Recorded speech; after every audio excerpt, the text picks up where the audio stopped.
ശില്പം നമ്മള് ഒരുപാട് ചാനലുകളിൽ ഒരുപാട് വീഡിയോസ് ഒക്കെ ആയിട്ട് യൂട്യൂബിലൊക്കെ കാണാറുണ്ട്. അവര് പ്രേതത്തെ വെച്ചിട്ട്, അല്ലെങ്കിൽ ചിലര് എന്താണ് ഏഞ്ചലിനെ കണ്ടു, അല്ലെങ്കിൽ ചിലര് എന്താ ആത്മാക്കളെ കണ്ടു, അതല്ലെങ്കിൽ ഒരു ഹിന്ദിക്കാരൻ ആയിട്ടുള്ള ഒരാള് അയാളുടെ ഒരു യൂട്യൂബ് ചാനലിലിട്ട വീഡിയോ ഞാൻ സ്ഥിരമായിട്ട് കാണാറുണ്ടായിരുന്നു. അയാളുടെ കയ്യിലൊരു മെഷീൻ ഉണ്ട്. അയാൾ ആ മെഷീൻ ഉപയോഗിച്ചിട്ട് മരിച്ചുപോയ ആളുകളുമായിട്ട് നമുക്ക് സംസാരിക്കാനുള്ള ഒരു അവസരം ഒരുക്കി തരും. ആ മെഷീനിന് എന്തോ പവർ ഉണ്ട്. അയാൾ ആ മെഷീനിന് എന്തോ സൂപ്പർ പവർ അയാൾ കൊടുത്തിട്ടുണ്ട്.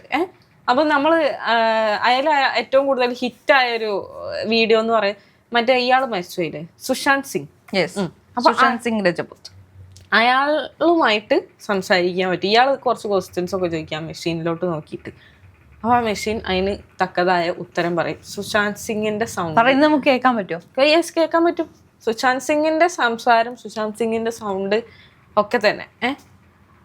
പക്ഷെ ഒരു റോബോട്ടിക് ആയിട്ടുള്ള ഒരു ടോണ് വരും അതിന്. അതായത് എന്തിനെങ്കിലും റോബോട്ട് സംസാരിക്കുമ്പോൾ ഒരു സാധനം വരുമല്ലോ, അത് വരും. പക്ഷെ സുശാന്തിന്റെ സൗണ്ടാണ്.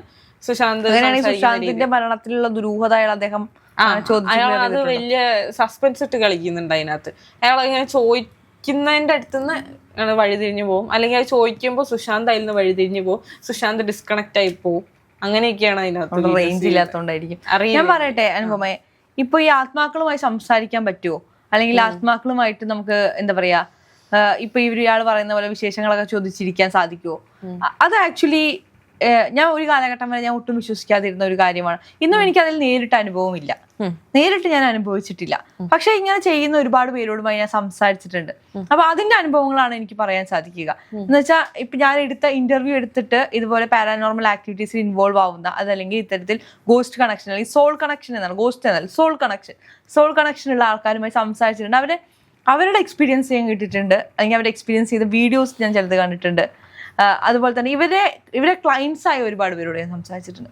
അപ്പൊ അതിൽ നിന്ന് കിട്ടിയ വിവരമാണ് ഞാൻ ഈ പറയുന്നത്. പേഴ്സണലി എനിക്കൊരു ആത്മാവിനോട് സംസാരിച്ച എക്സ്പീരിയൻസ് ഇല്ല. ഇതൊക്കെ ഇവരുടെ മാർക്കറ്റിംഗ് ആയിരിക്കില്ലേ? മാർക്കറ്റിംഗ് അല്ല, ഇവരുടെ ബിസിനസ് ആയിരിക്കില്ലേ ഇങ്ങനെ ചെയ്യുന്ന ആളുകൾ? ആവാം. ഞാൻ പറയട്ടെ, ഇപ്പൊ അനുപമ ഈ പറഞ്ഞ വ്യക്തി ഈ മെഷീൻ വെച്ച് സംസാരിക്കുന്നു പറഞ്ഞു, എനിക്കറിയില്ല. ഞാൻ സീരിയസ്ലി പറയാം, മേ ബി ഉള്ള മാർക്കറ്റിംഗ് ആവാം, അല്ലെങ്കിൽ എന്തെങ്കിലും ആവട്ടെ, എനിക്കറിയില്ല.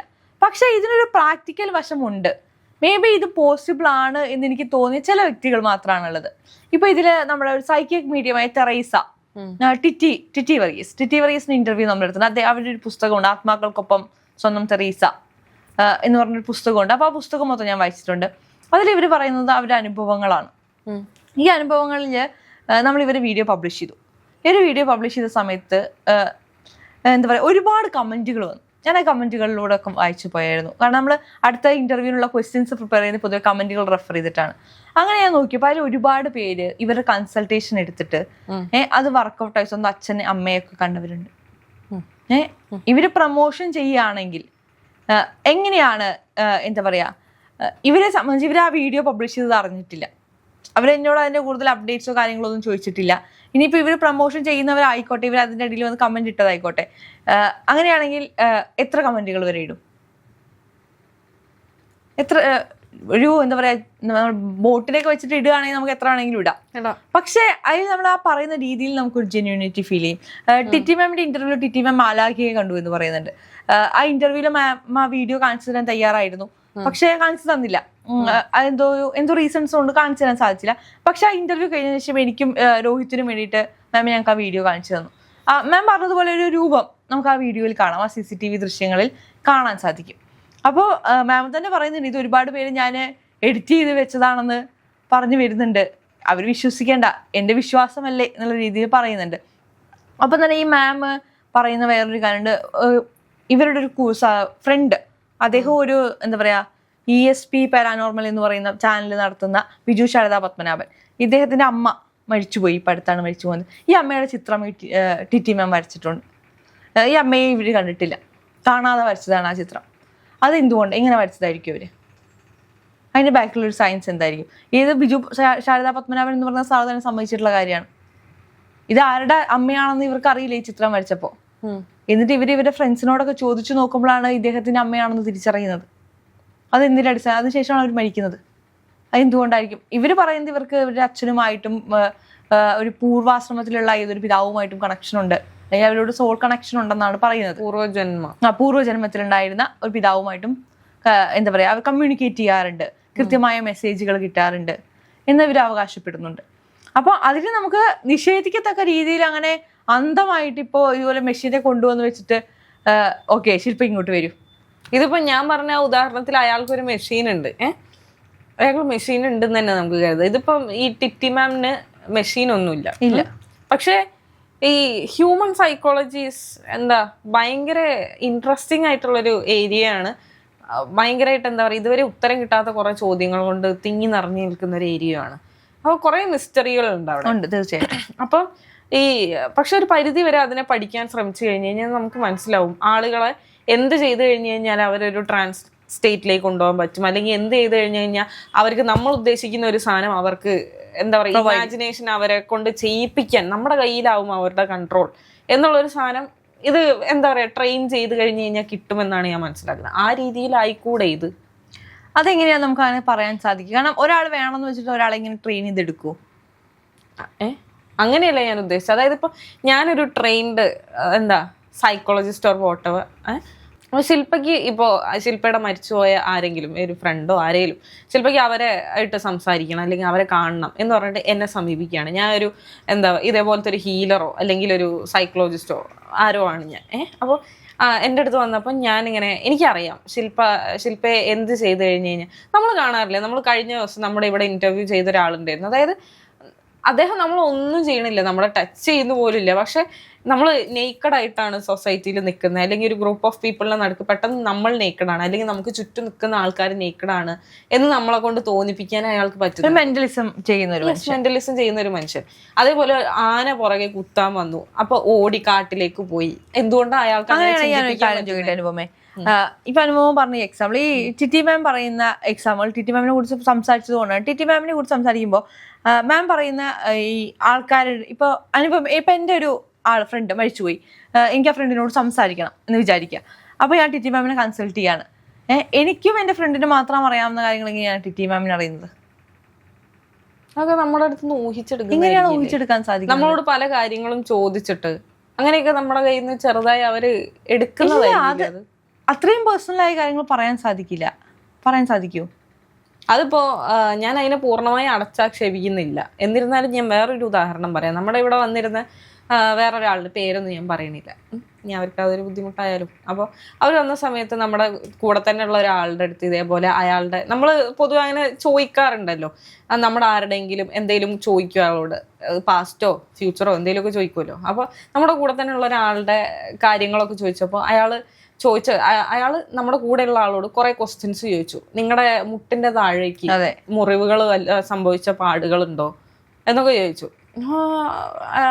അയാളുടെ കാലിലുണ്ടായിരുന്നു പാട്. അയാൾ പറഞ്ഞു യെസ് എൻ്റെ കാലിലുണ്ട്. അപ്പൊ തന്നെ നമുക്ക് ചുറ്റും നിന്നവർക്കും അതിന് വിധേയനാക്കപ്പെട്ട ആൾക്കൊക്കെ ഭയങ്കര ട്രസ്റ്റ് വരികയാണ്, അത്ഭുതം വരുവാണ്, സംഭവമാണ്. പക്ഷെ അതിന് ശേഷം അദ്ദേഹം പോയി. പിന്നെ നമ്മളിരുന്ന് എല്ലാവരും ഇരുന്ന് ഇങ്ങനെ ഓരോ സംസാരിക്കുമ്പോൾ പെട്ടെന്ന് 2-3 പേർക്ക് ഇങ്ങനെ തോന്നുകയാണ്, നമ്മളെല്ലാരും കുഞ്ഞുങ്ങളായിട്ടാണ് ഇത്രയും വളർന്നു വന്നത്, എന്തായാലും വീഴാത്തത്, വീണ് കഴിഞ്ഞിട്ട് ഒരു മുറിപ്പാടില്ലാത്ത കാൽമുട്ടുള്ളത് ആർക്കാണ് ഇവിടെ? ഒരു ക്രിസ്റ്റൽ ക്ലിയർ കാൽമുട്ടോ അല്ലെ കാലും ഉള്ളവരെ വളരെ വിരളം, എൻ്റെ അറിവിലില്ല. അപ്പൊ അങ്ങനത്തെ ലക്ഷണങ്ങളൊക്കെ ചോദിച്ചു കഴിഞ്ഞു കഴിഞ്ഞാല് നമ്മൾ എന്താ പറയാ, അതേപോലെ കണ്ണിന്റെ മുകളിൽ പുരി കാണുള്ളൂ എന്ന് ചോദിച്ചപ്പോ പിന്നെ പുരി കണ്ടുണ്ടാവുക. അത് നമ്മൾ ഭയങ്കര ക്രിട്ടിക്കലി തിങ്ക് ചെയ്യുന്നത്. അനുഭവം ഈ പറഞ്ഞതിനോട് ഞാൻ യോജിക്കുന്നു, അതിനോട് ഞാനും പറയുന്നില്ല, അത് ഗസ് ചെയ്യുന്നതാണ്.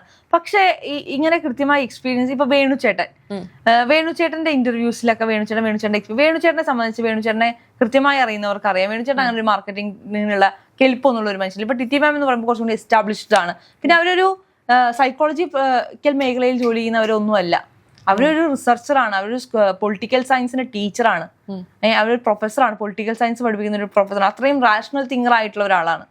അവരാണ് ഈ മേഖലയിലേക്ക് തിരിഞ്ഞത്. അവർ തന്നെ പറഞ്ഞിട്ടുണ്ട് ആ ഇന്റർവ്യൂവിൽ, പണ്ട് കാലത്ത് അവരോട് ഈ മേഖലയിലേക്ക് തെരേസ എത്തിച്ചേരുമെന്ന് പറഞ്ഞപ്പോൾ എന്നെ കൊണ്ടൊന്നും പറ്റില്ല, ഇതൊന്നും അന്ധവിശ്വാസമാണെന്ന് പറഞ്ഞ് തള്ളിക്കളഞ്ഞതാണ് അവര്. പിന്നെ അവരെത്തിപ്പെട്ടതാണ്. അതിനെ അവരൊരു മാർക്കറ്റിംഗ് ആക്കി മാറ്റിയതാണെന്ന് എനിക്ക് അവരുടെ ഇന്റർവ്യൂവിൽ അവരോട് സംസാരിച്ചതിൽ നിന്നും എനിക്ക് തോന്നില്ല. അങ്ങനെ തോന്നിയ ആൾക്കാരുണ്ട്. എനിക്ക് കൃത്യമായി നമുക്ക് ചില ആൾക്കാരോട് സംസാരിക്കുമ്പോൾ ആ വൈബ് കിട്ടാറുണ്ട്, ഇത് ഫേക്കാണ്, എന്തൊക്കെയോ മാനിപ്പുലേറ്റ് ചെയ്ത് വെക്കുന്നതാണ് എന്ന് തോന്നിയിട്ടുണ്ട്. പക്ഷെ ടിറ്റി മാമിന്റെ കാര്യത്തിൽ എനിക്കത് തോന്നില്ല. അതുപോലെ എനിക്ക് തോന്നാത്ത ഒരാളാണ് വേണുചേട്ടൻ. വേണുചേട്ടൻ നമുക്ക് നമ്മുടെ ഇന്റർവ്യൂല് രോഹിത് ചേട്ടന്റെ അടുത്തേക്ക് ഒരു മെഷീൻ, സോക്കോൾഡ് എനർജി സെൻസ് ചെയ്യുന്ന ഒരു മെഷീൻ അദ്ദേഹം തന്നെ ഉണ്ടാക്കിയതാണ് അദ്ദേഹം പറഞ്ഞു. അത് കൊണ്ടുവരുമ്പോൾ എൻ്റെ അടുത്തേക്ക് കൊണ്ടുവരുമ്പോഴും രാജേഷ് ചേട്ടൻ്റെ അടുത്തേക്ക് കൊണ്ടുവരുമ്പോഴും എല്ലാം ഇത് ക്ലോക്ക് വൈസ് കറങ്ങുന്നു. രോഹിത് ചേട്ടനെ നേരെ നീട്ടുമ്പോൾ മാത്രം അത് ആന്റി ക്ലോക്ക് വൈസ് കറങ്ങുന്നു. അത് നെഗറ്റീവ് എനർജിയുടെ ഇതാണെന്ന് പറയുന്നു അദ്ദേഹം. പക്ഷേ ഒരു ആത്മാവ് കയറിയതാന്നല്ല പറയുന്നത്. അതേ രോഹിത് ചേട്ടൻ്റെ തോട്ട്സ് അപ്പം നെഗറ്റീവ് ആയതുകൊണ്ട് അത് നെഗറ്റീവ് എനർജി സെൻസ് ചെയ്തു എന്നാണ് പറയുന്നത്. അത്തരത്തിൽ അങ്ങനെ സെൻസ് ചെയ്യുന്ന മെഷീൻസ് അപ്പോൾ ഉണ്ട്. മേ ബി രോഹിത് ചേട്ടൻ ഫ്രസ്ട്രേറ്റഡ് ആയതുകൊണ്ടായിരിക്കും, ഞങ്ങൾ ഒരുപാട് ട്രാവൽ ചെയ്ത ദിവസമാണെന്ന് അതിൻ്റെയൊക്കെ ആയിരിക്കാം. പക്ഷെ അത് ഓരോരുത്തരുടെ മെന്റൽ സ്റ്റേറ്റ് ആണ്. ഈ വേണുചേട്ടൻ പറയുന്ന കഥകളിൽ നമുക്ക് കൃത്യമായി നമുക്ക് ആളുകളെ വേണുചേട്ടൻ കണക്ട് ചെയ്തു തരും, അത് എക്സ്പീരിയൻസ് ചെയ്ത ആളുകളെ. അല്ലെങ്കിൽ രാജലക്ഷ്മി അമ്മ ഇവിടെ ഇന്റർവ്യൂവിന് വരാറുണ്ട്. രാജലക്ഷ്മി അമ്മ പറയുന്ന ആൾക്കാരെ രാജലക്ഷ്മിക്ക് അമ്മ കാണിച്ചു തരാൻ തയ്യാറാണ്, കൃത്യമായി ഇവിടെ സംസാരിച്ചിട്ടുണ്ട്. അപ്പോൾ ഈ സോളുകൾ സംസാരിക്കുമോ എന്ന് ചോദിച്ചു കഴിഞ്ഞാൽ അത് ഏത് രീതിയിൽ സംസാരിക്കും എന്ന് പറയാൻ പറ്റത്തില്ല. നിമിത്തങ്ങളായിരിക്കാം, അല്ലെങ്കിൽ ഇൻഡ്യൂഷൻസ് ആയിട്ട് തരാൻ പറ്റും നമുക്ക്. അത് അല്ലെങ്കിൽ ഓട്ടോ റൈറ്റിംഗ് പോലെയുള്ള മെത്തേഡുകളുണ്ട്, ഹോജോ ബോർഡ് പോലത്തെ മെത്തേഡുകളുണ്ട്. പക്ഷേ അതിനെ ഇപ്പം അനുഭവം പറയുന്നത് പോലെ ഒരു മാർക്കറ്റിംഗ് പർപ്പസിന് യൂസ് ചെയ്ത ഒരു മണി മേക്കിംഗ് മാത്രമാക്കി മാറ്റുന്ന ആളുകളും ഉണ്ട്. ഇല്ലെന്നല്ല. ഇപ്പോൾ ടിറ്റി മാമിൻ്റെ ഇന്റർവ്യൂ നമ്മൾ പബ്ലിഷ് ചെയ്തു. മാമിന് അതൊരു മാർക്കറ്റിംഗ് ആയിരുന്നെങ്കിൽ നമ്മളോട് എന്ത് പറയണമായിരുന്നു? എന്നെ വിളിച്ച് ചോദിക്കുന്നവർക്കൊക്കെ എൻ്റെ ഫോൺ നമ്പർ കൊടുക്കണം പറയില്ലേ? അവരുടെ ഉദ്ദേശം ബിസിനസ് ആണെങ്കിൽ. പക്ഷെ അവരെന്നോട് പറഞ്ഞത് എൻ്റെ നമ്പർ ആർക്കും കൊടുക്കരുത്. അത് അങ്ങനെയാണ് അവരെന്നോട് പറഞ്ഞു പോയത്. ഈ ഒരുപാട് എൻക്വയറീസ് നമുക്ക് വന്നു ടിറ്റി മാമിനെ കുറിച്ചിട്ട്. പക്ഷെ നമ്മൾ ആർക്കും മാമിന്റെ നമ്പർ കൊടുത്തില്ല. അത്രയും നിങ്ങൾക്ക് ജെന്യൂൻ ആയി തോന്നുകയാണെങ്കിൽ എൻ്റെ ഇമെയിൽ ID കൊടുക്കും, ഞാൻ റെസ്പോണ്ട് ചെയ്തോളാം. അവർക്കൊരു മാർക്കറ്റിംഗ് പർപ്പസിന് വേണ്ട സാധനമാണെങ്കിൽ എന്തുകൊണ്ട് അവർ നമ്പർ കൊടുക്കണ്ട എന്ന് പറയുന്നു? അവർക്കതൊരു ബിസിനസ് ആയിരുന്നെങ്കിൽ അവർ എന്തുകൊണ്ട് അത് പറയുന്നു? അതിന്റെ ആവശ്യകതയില്ലല്ലോ അവിടെ. അപ്പൊ അത്തരത്തിൽ എല്ലാവരും നല്ലവരാണ്, അല്ലെങ്കിൽ എല്ലാവരും ഇത് കൃത്യമായി ചെയ്യുന്നവരാണ്, എല്ലാവർക്കും ഇങ്ങനെ ഒരു സൂപ്പർ പവർ ഉണ്ടെന്നല്ല ഞാൻ പറഞ്ഞു വെക്കുന്നത്. പക്ഷേ അങ്ങനെയുള്ളവർ ഈ സമൂഹത്തിലുണ്ട്. ആൻഡ് ഞാനിത് ഒട്ടും വിശ്വസിക്കുന്ന ഒരാളിൽ നിന്ന് എനിക്കിത് ഓക്കെ ഇതൊരു പോസിബിലിറ്റി ആണെന്ന രീതിയിലേക്ക് ഞാൻ മാറിയത് ഇത്തരത്തിലുള്ള ആൾക്കാരോട് സംസാരിച്ച് അവർ പറയുന്നതിൽ എവിടെയൊക്കെയോ എന്തൊക്കെയോ ഒരു പോയിന്റുകൾ എനിക്ക് കണക്ട് ആയതുകൊണ്ടാണ്. അല്ലാതെ ഇപ്പം ഞാനിപ്പോൾ ഈ കാണുന്ന പ്രേക്ഷകരോട് ഞാൻ പറയുന്നത് ഇതാണ് സത്യം, ആത്മാക്കളുണ്ട്, ആത്മാക്കളോട് നിങ്ങൾക്ക് സംസാരിക്കണമെങ്കിൽ നിങ്ങൾ ഇവരെ വിളിക്കൂ എന്നല്ല ഞാൻ പറയുന്നത്. അങ്ങനെ നിങ്ങൾക്ക് അതിൽ നിന്ന് കുറച്ച് സമാധാനം കിട്ടുമെങ്കിൽ നിങ്ങളത് ട്രൈ ചെയ്യാം, അതിൽ തെറ്റില്ല. അത് ഓരോരുത്തരുടെ മാനസികപരമായ കാര്യങ്ങളാണെന്നുള്ളത്. എന്ത് തന്നെയായാലും എന്താ പറയാ, ഇങ്ങനത്തെ കാര്യങ്ങൾ എപ്പോഴും ഒരു മിസ്റ്ററി ആയിട്ടാണ് നമ്മുടെ. തീർച്ചയായിട്ടും നമുക്ക് നേരിട്ട് ബോധ്യം വരുന്നത് വരെ. ഇപ്പൊ എന്നോട് ഒരു വട്ടം ഒരു ഇന്റർവ്യൂവിന് പോയപ്പോ, ആരാണെന്ന് ഞാൻ പറയുന്നില്ല, അദ്ദേഹം എന്നോട് ചോദിച്ചു ശില്പയ്ക്ക് സംസാരിക്കണം, ശില്പയ്ക്ക് മരിച്ചുപോയ ഒരാളോട് സംസാരിക്കണം, ഞാനത് നടത്തി തരാം എന്ന് അദ്ദേഹം എന്നോട് പറഞ്ഞതാണ്. എന്റെ മുഖത്ത് നോക്കി പറഞ്ഞതാണ്. അപ്പൊ ഞാൻ പറഞ്ഞില്ല എനിക്കത് വേണ്ട, കാരണം ഞാൻ അതിനോട് താല്പര്യപ്പെടുന്നില്ല. അതെന്റെ പേടി കൊണ്ടൊന്നുമല്ല, എനിക്ക് അതിനോടൊരു താല്പര്യമില്ല. മേ ബി അത് ഞാൻ അന്ന് അയാളോട് ഓക്കെ പറഞ്ഞാൽ മേ ബി ആൾ ഏതെങ്കിലും ഒരു മെത്തേഡ് യൂസ് ചെയ്ത് എനിക്ക് ചെയ്തു തരുമായിരുന്നു എന്ന് എനിക്ക് വിശ്വാസമുള്ള ഒരാളാണ്. പക്ഷെ ഞാനത് വേണ്ട എന്ന് പറഞ്ഞത് കൊണ്ടാണ്.